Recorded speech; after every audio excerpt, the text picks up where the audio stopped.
함이라, 이런 말씀의 제목입니다. 바울은 누구보다도 많은 일을 했고 놀라운 경험을 한 사람입니다. 복음을 위해서, 교회를 세우기 위해서 정말 수고하고 노력했던 그런 사람이었습니다. 우리가 고린도서 11장, 12장을 살펴보면서 바울이 얼마나 수고하고 또 얼마나 많은 놀라운 경험을 했는지에 대해서 살펴보았습니다. 지난주 말고 그 앞에 주에는 바울이 얼마나 수고했는지 그것에 대해서 살펴보았는데, 고린도후서 11장 22절부터 28절에 보면 바울이 자신이 얼마나 수고했는지에 대해서 말씀을 하고 있습니다. 제가 한번 읽어드리겠습니다.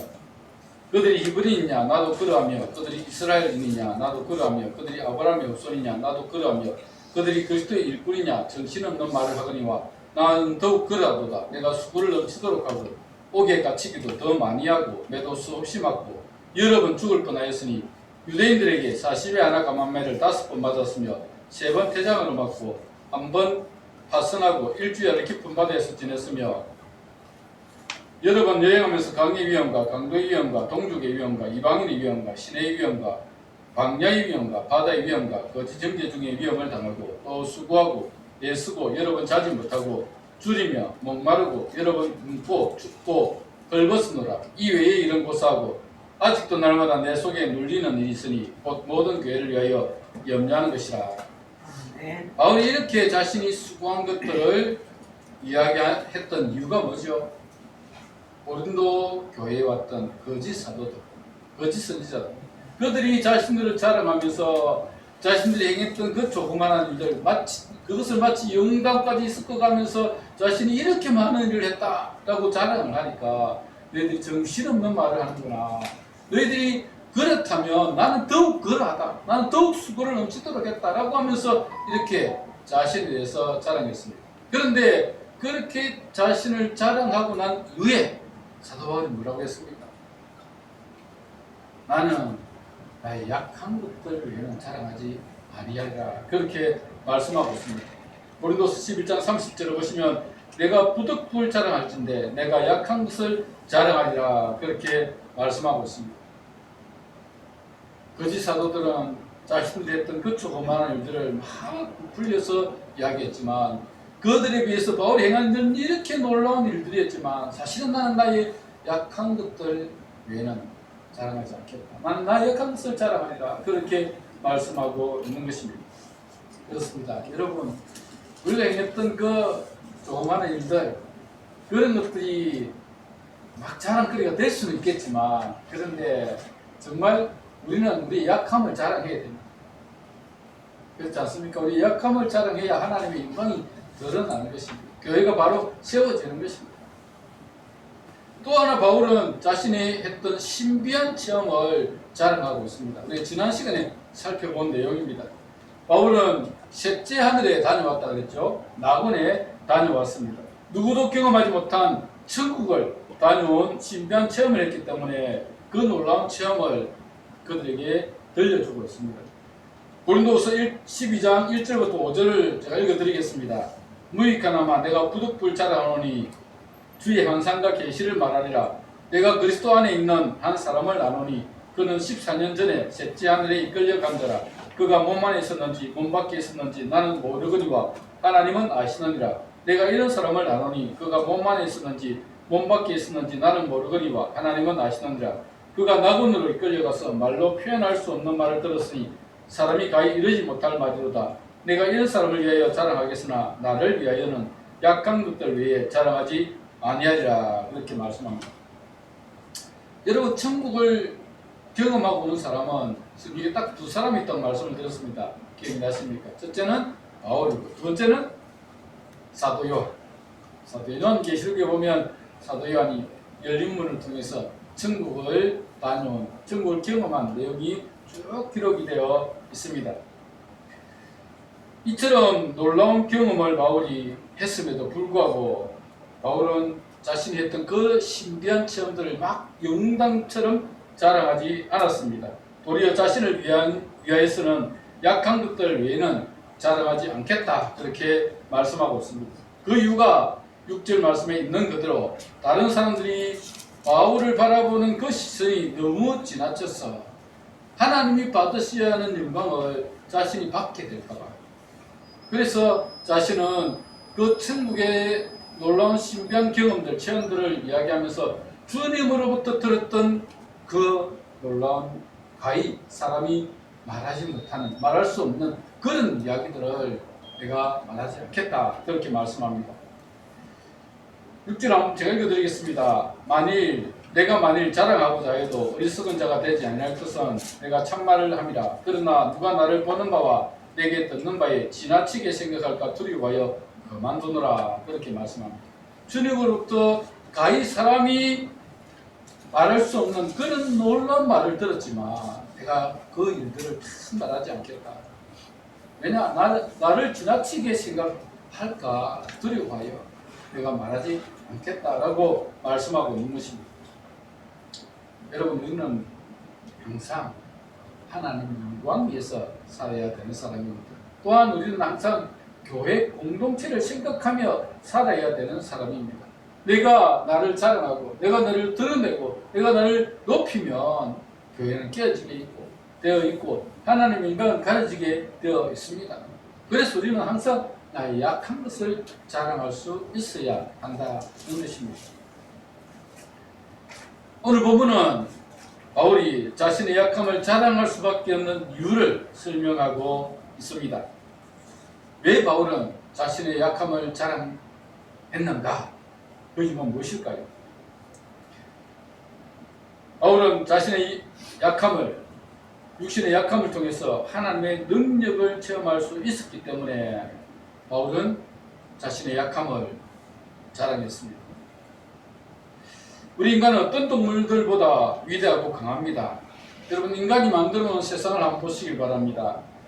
고층 빌딩들이 절비하게 늘어서 있습니다. 하늘에는 비행기들이 날아다니고 바다에는 배들이, 그 무거운 배들이 바다 위를 떠다니고 있습니다.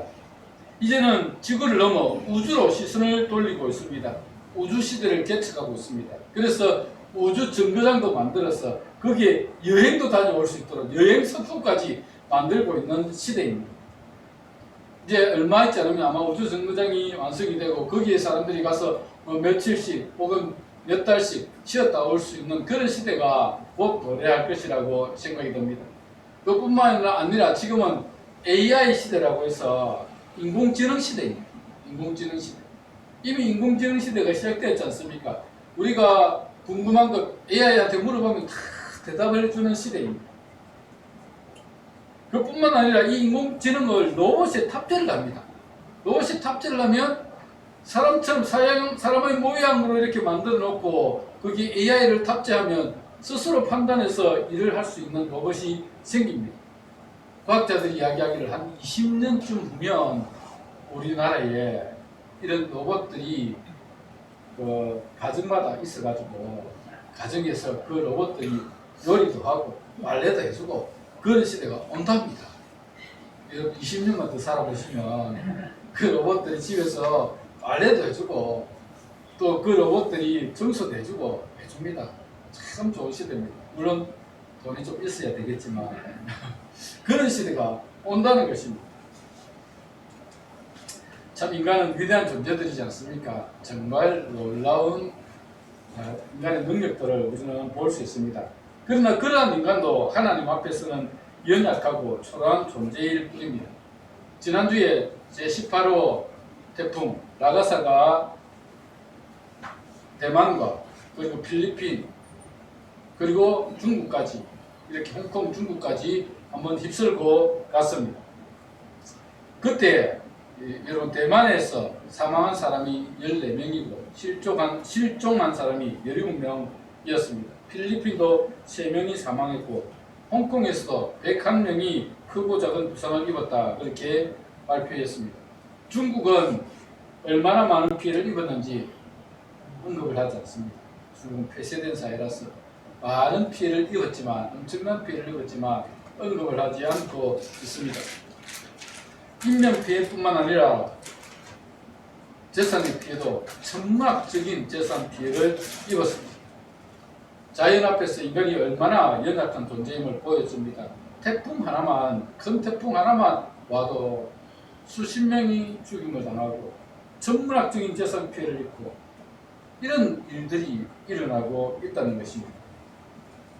인간은 스스로 위대한 존재라고 자부하지만 인간 위에 하나님이 계시다는 것을 항상 기억해야 하는 것입니다. 오늘 본문의 바울도 자신의 연약함을 체험하게 된 계기가 있었습니다. 그렇게 위대한 일을 했고 신비한 경험을 했지만 그에게도 약점이 있었습니다. 바울이 표현한 그대로 하면 육체의 가식 그에게 있었다라는 것입니다. 육체의 가식은 뭡니까? 질병이죠. 바울이 가지고 있었던 질병입니다. 그 질병이 무엇인지 구체적으로 밝히지는 않지만 바울은 육체의 질병을 짊어지고 살아가고 있었습니다. 여러분 질병을 경험해 본 분이라면 아실 것입니다. 인간이 몸에 질병이 생기면 그리고 몸이 허약해지면 한없이 나약해지는 법입니다. 우리 몸의 한 부분만 좋지 못해도 우리가 정상적인 삶을 살아가기가 힘듭니다. 그런 경험을 하지 않았습니까? 몸이 아프면 모든 게 다 귀찮습니다. 만사가 귀찮습니다.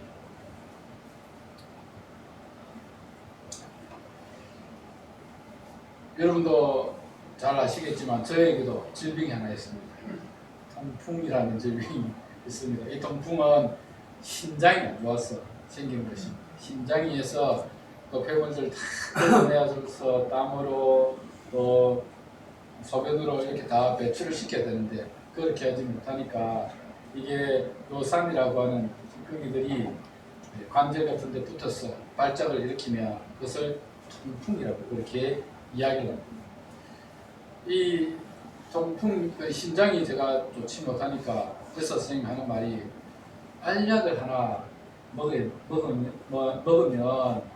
이 신장이 더 안 나빠지니까 그렇게 계속 죽을 때까지 먹어야 됩니다. 그 알약 하나 안 먹으면 신장이 나빠지면 나중에 투숙을 하게 돼요. 그러면 오래 살 수가 없다고 그렇게 이야기를 했습니다. 이 신장만 조금 안 좋아도 우리 인간이 참 불편합니다. 정말 불편해요.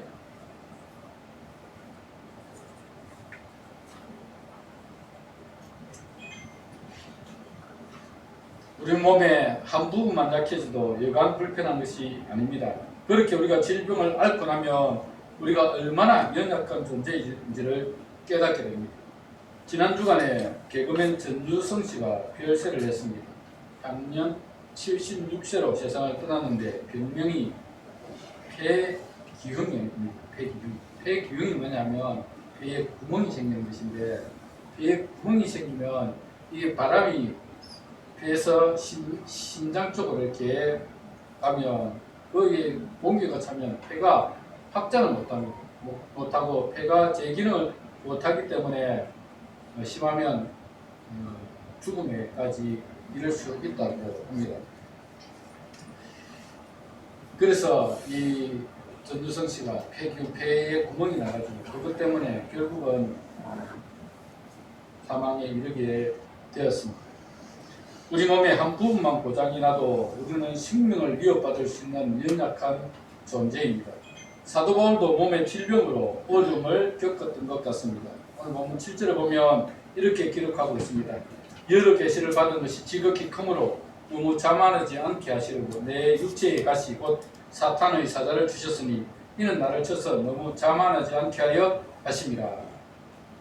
내가 경험했던 일이 얼마나 큰지 그 천국에서의 그 놀라운 광경들을 주님께서 나에게 해주셨던 그 놀라운 말씀들을 들었던 것이 얼마나 컸던지 만일에 나에게 육체의 가시가 없었더라면 내가 교만해져서 아마 다른 사도들보다도 더 많이 나를 자랑하고 나를 드러내고 내가 높아졌을 텐데 하나님은 나에게 이 육체의 가시를 주셔서 나를 겸손하게 만드시고 교만하지 아니하도록 나에게 이 육체의 가시를 주셨다라고 고백하고 있는 것입니다.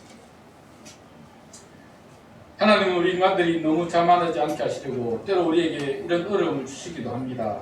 우리 인간들은 모두 자신만이 가지고 있는 육체의 가시가 있습니다. 어떤 분들은 자녀들이 육체의 가시가 되기도 합니다. 모든 것을 다 가지고 있지만 자녀들이 말썽을 피우고 사고를 치고 다니면 그 때문에 걱정이 끊일 날이 없습니다. 아니 모든 것을 다 가지고 있고 자녀들도 막 이렇게 잘 되고 그렇게 하면 우리 인간들이 얼마나 우쭐되겠습니까? 얼마나 교만해지겠습니까? 그런데 하나님께서는 우리 인간들에게 한 가지씩 육체의 가시를 주십니다. 그것을 통해서 겸손을 배우게 하십니다.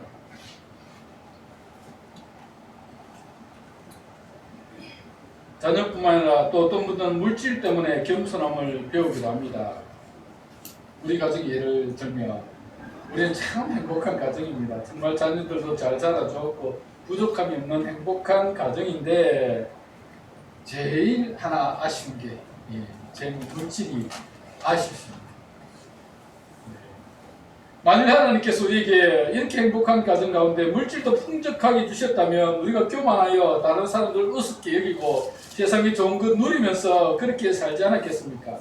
그런데 하나님은 재물의 부족함을 통해 연약함을 배우게 하시고 겸손하게 하시고 하나님 의지하게 하시고 하나님 바라보게 하시는 겁니다.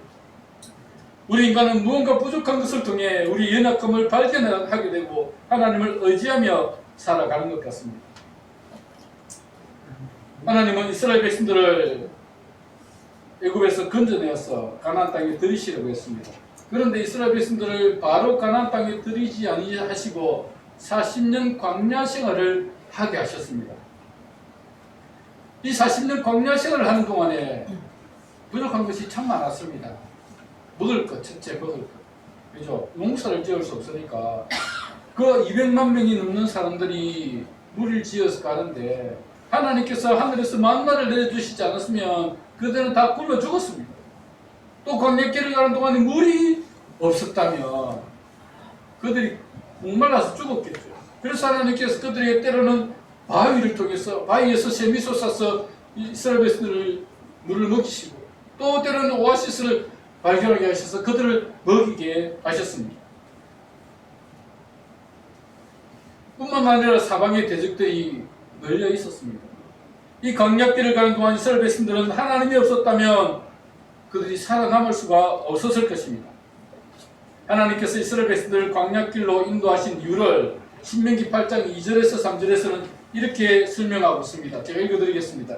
내 하나님 여호와께서 이 40년 동안에 내게 광야길을 걷게 하신 것을 기억하라. 이는 너를 낮추시며 너를 시험하사 내 마음이 어떠한지 그 명령을 지키는지 지키지 않는지 알려 하심이라. 너를 낮추시며 너를 줄이게 하시며 또 너도 알지 못하며 내 조상들도 알지 못하던 만나를 내게 먹이신 것은 사람이 떡으로만 사는 것이 아니요 여호와 입에서 나오는 모든 말씀으로 사는 줄을 내가 알게 하려 하심이니라. 이렇게 말씀합니다. 이 광야길을 걷게 하신 이유가 뭐라고요? 너를 낮추시며 너를 시험하십니다. 첫째는 우리가 겸손하다. 두 번째는 우리를 시험하시는 것입니다. 뭐요? 사람이 떡으로만 사는 것이 아닙니다. 하나님께서 우리에게 은혜를 주시지 않으면 우리가 살아갈 수 없는 존재인 거예요.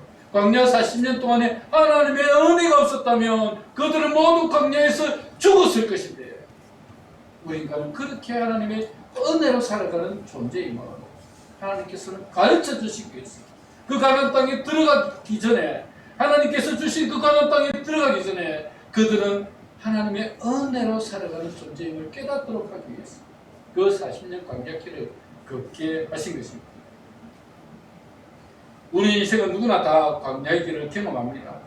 이 광야의 길은 우리에게 어려움이고 고난의 길이지만 그 어려움, 그 고난이 우리에게 나쁜 것만은 아니다는 거예요. 그 광야의 길을 통해서 우리의 연약함을 깨닫게 되고 우리 인생은 나의 힘으로만 사는 것이 아니라 하나님의 은혜로 살아가는 존재임을 깨닫게 하신다는 것입니다. 사도 바울도 자신이 가지고 있는 육체의 가시를 통해서 하나님의 은혜를 깨달았습니다. 바울은 자신의 육체의 가시가 떠나기를 위해서 3번이나 간절히 기도했지만 하나님은 도리어 바울에게 내 은혜가 너에게 족하다 이렇게 말씀하셨습니다. 오늘 보면 8절 9절 한번 보십시오. 이것이 내게서 떠나가게 하기 위해서 내가 3번 주께 간구하였더니 나에게 이르시기를 내 은혜가 내게 족하도다. 이는 내 능력이 약한 데서 온전하여 짐이라 하신지라. 여러분, 우리에게 주어진 어려움이 떠나가기를 기도하지만 하나님은 그 어려움이 도리어 우리에게 은혜가 된다고 말씀하고 있습니다. 사랑하는 여러분, 여러분에게 있는 어려움이 걸림돌입니까? 그런데 그 걸림돌이 도리어 하나님의 은혜라는 것을 깨달으시기 바랍니다.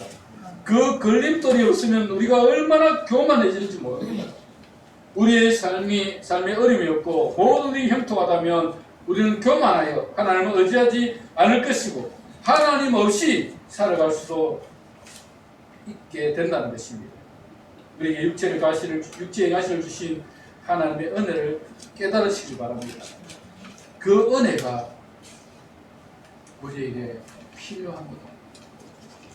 그 육체의 가시를 통해서 우리는 더욱 겸손해지고 그 육체의 가시를 통해서 우리는 하나님의 은혜 없이는 살아갈 수 없는 존재임을 깨닫게 되는 것입니다. 그래서 우리는 육체의 가시를 통해서 더 겸손하게 하나님 앞으로 나아가게 되는 것입니다. 사랑하는 여러분, 육체의 가시가 힘들지만 그것마저도 감사합니다. 그것을 통해서 나에게 겸손을 배우게 하시고 하나님을 의지하게 하시고 하나님께 감사하며 살아보십시오. 그러면 하나님께서 더 큰 은혜를 주십니다. 그 어려움이 도리어 변화해서 나중에 기쁨이 되는 축복을 주신다니까요. 아멘. 그래서 어려움 가운데서 감사하며 사셔야 됩니다.